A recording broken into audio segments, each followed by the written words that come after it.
Hey guys, so I've had a couple people ask me about affiliate marketing and basically what it is. So, affiliate marketing is taking another company's product or service and promoting that for a commission. So, if I wanted to sell this container from HEB, if HEB had an affiliate link, I could go get the affiliate link from HEB and I could sell these containers. And when I sell these containers, I could get a commission off of it. The pickles that are inside, if there's a pickle company, you can promote a pickle company. So, I mean, it's pretty simple. You promote, you end up getting a compensation for that, and that's digital marketing. It could be anything. I could promote these cutting boards, and guess what? This is from Amazon.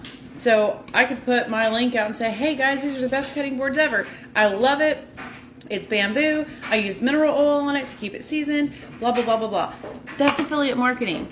You're promoting another company's product or services for them, and they are paying you, because it is cheaper for them to pay you that commission than it is for them to advertise it themselves. So if affiliate marketing is something that you're interested in learning, or you've been sitting on the sidelines saying that you wanted to try it, comment, say me, follow me, send me a DM, ask me some questions. Because affiliate marketing is easy in a sense. Does it take work? Yeah, a lot of work, but it's fun. So make sure you hit that follow button, comment me, and let's get you started on your affiliate marketing journey today.